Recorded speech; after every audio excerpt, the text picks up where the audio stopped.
নমস্কার, সকলকে স্বাগত জানাই আমার নতুন ইউটিউব চ্যানেল সকলের পাঠশালাতে। এখানে আমরা মধ্যশিক্ষা পর্ষদের পঞ্চম থেকে দশম শ্রেণীর বিভিন্ন বিষয়ের আলোচনা, প্রশ্নোত্তর, সাজেশান নিয়ে আলোকপাত করব। আজকে আমাদের আলোচনার বিষয় মধ্যশিক্ষা পর্ষদের দশম শ্রেণীর প্রথম ভাষা বাংলার পাঠ্যপুস্তক সাহিত্য সঞ্চয়নের কবিতা আফ্রিকা, কবি রবীন্দ্রনাথ ঠাকুর। এই ভিডিওটি দেখার পর তোমাদের যদি ভালো লেগে থাকে তাহলে অবশ্যই লাইক করো, কমেন্ট করে জানাতে পারো তোমাদের সমস্যা ও প্রশ্ন। আমি চেষ্টা করব তার সমাধান করার। এই ধরনের আরও ভিডিও পেতে চ্যানেলটিকে অবশ্যই সাবস্ক্রাইব করো এবং সবার আগে নোটিফিকেশান পেতে বেল আইকনটি ক্লিক করো। তাহলে শুরু করা যাক আজকের ভিডিও। নমস্কার। আফ্রিকা, রবীন্দ্রনাথ ঠাকুর। উদ্ভ্রান্ত সেই আদিম যুগে স্রষ্টা যখন নিজের প্রতি অসন্তোষে নতুন সৃষ্টিকে বার করেছিল বিধ্বস্ত, তার সেই অধৈর্যে ঘন ঘন মাথা নাড়ার দিনে রুদ্র সমুদ্রের বাহু প্রাচীন ধরিত্রীর বুকের থেকে ছিনিয়ে নিয়ে গেল তোমাকে আফ্রিকা। বাঁধলে তোমাকে বনস্পতির নিবিড় পাহারায়, কৃপণ আলোর অন্তপুরে। সেখানে নিভৃত অবকাশে তুমি সংগ্রহ করেছিলে দুর্গমের রহস্য, চিনছিলে জল, স্থল, আকাশের দুর্বোধ সংকেত। প্রকৃতির দৃষ্টি অতীতে জাদু মন্ত্র জাগাচ্ছিল তোমার চেতনাতীত মনে। বিদ্রূপ করেছিলে ভীষণকে বিদ্রূপের ছদ্মবেশে। শঙ্কাকে চাচ্ছিলে হার মানাতে, আপনাকে উগ্র করে বিভীষিকার প্রচণ্ড মহিমায় তাণ্ডবের দুন্দুভিনাদে। হায় ছায়াবৃত্ত, কালো ঘোমটার নিচে অপরিচিত ছিল তোমার মানব রূপ উপেক্ষার অবিল দৃষ্টিতে। এলো ওরা লোহার হাতকড়ি নিয়ে, নখ যাদের তীক্ষ্ণ তোমার নেকড়ের চেয়ে। এলো মানুষ ধরার দল, গর্বে যারা অন্ধ তোমার সূর্যহারা অরণ্যের চেয়ে। সভ্যের বর্বর লোভ নগ্ন করল আপন নির্লজ্জ অমানুষতা। তোমার ভাষাহীন কন্দনে বাষ্পাকুল অরণ্য পথে পঙ্কিল হলো ধূলি তোমার রক্তে অশ্রুতে মিশে। দস্যু পায়ের কাটামারা জুতোর তলায় বিভৎস কাদার পিণ্ড চিরচিহ্ন দিয়ে গেল তোমার অপমানিত ইতিহাস। সমুদ্র পাড়ে সেই মুহূর্তে তাদের পাড়ায় পাড়ায় মন্দিরে বাজছিল পূজার ঘণ্টা। সকালে সন্ধ্যায় দয়াময় দেবতার নামে শিশুরা খেলছিল মায়ের কোলে। কবির সঙ্গীতে বেজে উঠেছিল সুন্দরের আরাধনা। আজ যখন পশ্চিম দিগন্তে প্রদোষকালে ঝঞ্ঝা বাতাসের ঊর্ধ্বশ্বাস, যখন গুপ্ত গহ্বর থেকে পশুরা বেরিয়ে এলো, অশুভ ধ্বনিতে ঘোষণা করল দিনের অন্তিমকাল। এসো যুগান্তের কবি, আসন্ন সন্ধ্যার শেষ রশ্মিপাতে দাঁড়াও ওই মানহারা মানবীর দ্বারে, বলো ক্ষমা করো। হিংস্র প্রলাপের মধ্যে সেই হোক তোমার সভ্যতার শেষ পূর্ণবাণী। পশ্চিমবঙ্গ মধ্যশিক্ষা পর্ষদের প্রথম ভাষা বাংলার সাহিত্য সঞ্চয়ন পাঠের কবিতা আফ্রিকা, লেখক রবীন্দ্রনাথ ঠাকুর। রবীন্দ্রনাথ ঠাকুর জন্ম 1861, মৃত্যু 1941। জন্ম কলকাতার জোড়াসাঁকোর ঠাকুর বাড়িতে। অল্প বয়স থেকেই ঠাকুরবাড়ি থেকে প্রকাশিত ভারতী ও বালক পত্রিকায় নিয়মিত লিখতেন। দীর্ঘ জীবনে অজস্র কবিতা, গান, ছোট গল্প, উপন্যাস, প্রবন্ধ, নাটক লিখেছেন, ছবি এঁকেছেন। এশিয়ার মধ্যে তিনি প্রথম নোবেল পুরস্কার পান 1913 সালে সং অফারেন্স এর জন্য। দুটি স্বাধীন রাষ্ট্র ভারত আর বাংলাদেশের জাতীয় সঙ্গীত তার রচনা। কবির প্রথম জীবনে লেখা কাব্যগ্রন্থগুলি হল সন্ধ্যা সঙ্গীত, প্রভাত সঙ্গীত, ছবি ও গান, ভানুসিংহ ঠাকুরের পদাবলী এবং করি ও কোমল। 1888 থেকে 1896, মাত্র 8 বছরে কবি প্রতিভার যে অভূতপূর্ব বিকাশ ঘটেছে তারই চিহ্ন সমুদ্রাদ্বীপ এই পর্বের 4খানি কাব্যগ্রন্থে মানসী, সোনাত্তরী, চিত্রা ও চৈতালিতে। এই পর্বের কাব্যগ্রন্থগুলিতে কবির আত্মোপলব্ধি শুধু নয়, তার কাব্যে নির্মিত কৌশলেরও যথেষ্ট পরিচয় পাওয়া যায়। আবেগ, গভীর আত্মপ্রত্যয়, জীবন জিজ্ঞাসা, কল্পনাপক্ষ বিস্তার, শিল্পরূপ নির্মাণে দক্ষতা, ভাষা ও ছন্দের উপর আধিপত্য প্রভৃতি কবির যাবতীয় গুণাবলীর প্রকাশ ঘটেছে এই পর্বের কবিতাবলিতে। এরপর কবি রচনা করেন কণিকা, কথা ও কাহিনী, কল্পনা, খনিকা ও নৈবেদ্য। গীতাঞ্জলি পর্বের প্রধান 3খানি কাব্যগ্রন্থ গীতাঞ্জলি, গীতিমাল্য ও গীতালি 1916-তে বলাকা, 1925-এ পূরবী এবং 1929-এ মৌহা রচনা করেন কবি রবীন্দ্রনাথ। পুনশ্চ থেকে রবীন্দ্র কাব্যের শেষ পর্বের শুরু। এই পর্বে উল্লেখযোগ্য কাব্যগ্রন্থগুলি হল শেষ সপ্তক, প্রান্তিক, নবজাতক, সানাই, রোগশয্যায়, আরোগ্য ইত্যাদি। এবার আসা যাক কবিতা আফ্রিকার একটু বিস্তারিত আলোচনায়। তার আগে জেনে নেওয়া যাক কবিতাটির উৎস সম্পর্কে। কবিতাটি প্রথম 1343 বঙ্গাব্দে একটি সাময়িক পত্রিকায় প্রকাশিত হয়। পরবর্তীকালে সঞ্চয়িতা কাব্য সংকলনে অন্তর্ভুক্ত করা হয়। আফ্রিকা, রবীন্দ্রনাথ ঠাকুর। উদ্ভ্রান্ত সেই আদিম যুগে স্রষ্টা যখন নিজের প্রতি অসন্তোষে নতুন সৃষ্টিকে বারবার করেছিলেন বিধ্বস্ত, তার সেই অধৈর্যে ঘন ঘন মাথা নাড়ার দিনে। এই জায়গাটা একটু বলে নিই। উদ্ভ্রান্ত কথার অর্থ হলো দিশাহীন বা দিশেহারা।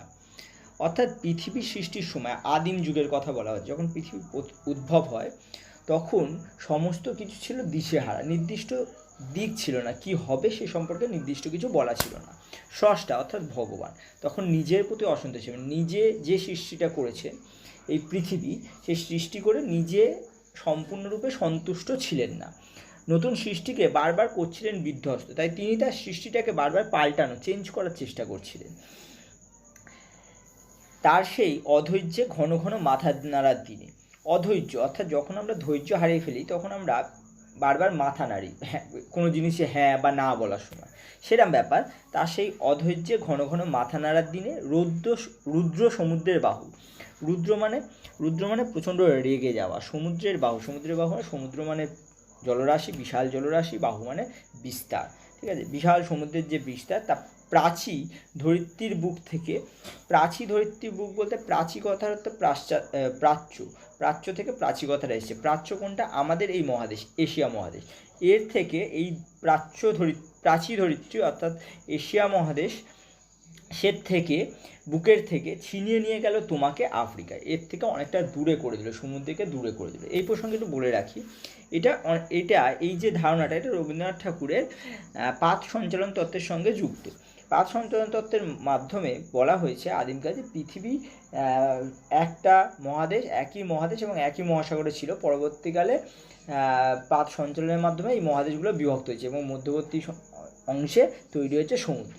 সেটাই বলছেন এখানে কবি, যে সমুদ্রের মাধ্যমে কি হয়েছে, এশিয়া মহাদেশ থেকে বিচ্ছিন্ন করা হয়েছে আফ্রিকাকে।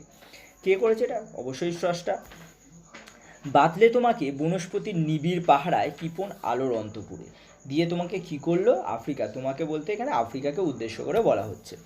তো বাতলে তোমাকে বনস্পতির নিবিড় পাহারার কৃপণ আলোর অন্তপুরে, অর্থাৎ তোমাকে বনস্পতি অর্থাৎ বিশাল আকৃতির গাছ, বিশাল গাছে ঘিরে ফেলা হলো এবং সেটা ছিল কৃপণ আলোর অন্তপুর। অর্থাৎ সেখানে এতটাই ঘন জঙ্গল তৈরি হলো যে সেখানে আলো পর্যন্ত পৌঁছাতে পারতো না। সেখানে নিভৃত অবকাশে তুমি সেখানে এই যে তুমি বাইরের বিশ্ব থেকে এশিয়া মহাদেশ বা অন্যান্য বিশ্বের অন্যান্য অংশ থেকে পৃথক হয়ে গেলে, এই সময় এই নিভৃত অবকাশে মানে এই যে সুযোগ তুমি যে একটা অবসর পেলে, মানে একাকী অবসর পেলে সংগ্রহ করেছিলে দুর্গমের রহস্য। সেখানেই তুমি সংগ্রহ করলে কি কীভাবে দুর্গমকে জয় করা যায়, অর্থাৎ কঠিন জিনিসকে ভেঙে ফেলা যায়। চিনছিলে জলস্তর আকাশের দুর্বোধ সংকেত। তুমি এইভাবে প্রকৃতির বিভিন্ন যে সংকেত সেগুলো তুমি জেনেছিলে, মানে প্রকৃতিকে কীভাবে জয় করা যায়, দুর্গম প্রকৃতিকে কীভাবে জয় করা যায় সেটা তুমি জানছিলে। প্রকৃতির দৃষ্টি অতীত জাদু মন্ত্র জাগিয়েছিল তোমার চেতনার মনে। এই অতীতকালের যে প্রকৃতির যে লীলা, যে প্রকৃতির বিভিন্ন ঘটনাগুলো, ভূমিকম্প, অগ্ন্যুৎপাত, সুনামি, এই সমস্ত কিছু তোমার মধ্যে একটা চেতনা জাগিয়েছিল, বিদ্রূপ করেছিল ভীষণকে। তুমি তাই জন্য তোমার উপর দিয়ে এত ঝড়ঝঞ্ঝা বয়ে গেছে বলে তোমার এই জিনিসগুলোকে হাস্যকর মনে হয়েছে বিরূপের ছদ্মবেশে। তুমি বিদ্রূপ জানিয়েছিলে ভীষণকে, মানে এই ভয়ঙ্কর জিনিসকে তুমি বিদ্রূপ করেছিলে বিরূপের ছদ্মবেশে। শঙ্কাকে চাচ্ছিলে হার মানাতে, তুমি সমস্ত ভয়কে হারিয়ে দিতে চেয়েছিলে। আপনাকে উগ্র করে বিভীষিকার প্রচণ্ড মহিমায় তাণ্ডবে দুর্দুভিনাদে। দুর্দুভিনাদ হচ্ছে একটা যন্ত্র, দুর্দুভি একটা যন্ত্র। এই যন্ত্রের প্রচণ্ড আওয়াজ হচ্ছে তাণ্ডবের মতন শোনায়, মানে বিশাল যুদ্ধের তাণ্ডব যেমন সেই তাণ্ডবের মতন শোনায়। সেই রকমভাবে তুমি কী করেছিলে, সমস্ত খারাপ জিনিসকে সরিয়ে দিয়ে নিজেকে অগ্রগতির দিকে এগিয়ে নিয়ে গেছিলে। হায় ছায়াবিতা, কিন্তু এই অন্ধকার কালো ঘোমটা নিচে, এই অন্ধকার যে কালো অন্ধকার, তোমার যে কালো অন্ধকারের যে অংশ তোমার মধ্যে পড়েছিল, অপরিচিত ছিল তোমার মানব রূপ, তোমাকে কেউ জানতে পারেনি, উপেক্ষার অবিল দৃষ্টিতে তোমাকে কেউ চিনতে পারেনি, অন্ধকারাচ্ছন্ন মহাদেশ বলা হয়। এলো ওরা লোহার হাত করে নিয়ে। এই সময় এলো কারা? ঔপনিবেশিকরা, ঠিক আছে, তারা এলো লোহার হাত করে নিয়ে, অর্থাৎ তারা বিভিন্ন আধুনিক যন্ত্রপাতি হাতে নিয়ে এলো। নখ যাদের তীক্ষ্ণ তোমার নেকড়ের চেয়ে। ঘন জঙ্গলে যে মারাত্মক পশু পাখি, একটা নেকড়ের উদাহরণ হিসেবে এখানে দেওয়া রয়েছে। আফ্রিকার ঘন জঙ্গলে সব থেকে বেশি পরিমাণ পশু পাখি পাওয়া যায়। তাহলে সেই যে তোমার হিংস্র পশু পাখি, তাদের থেকেও এরা ছিল যে আরও বেশি তীক্ষ্ণ।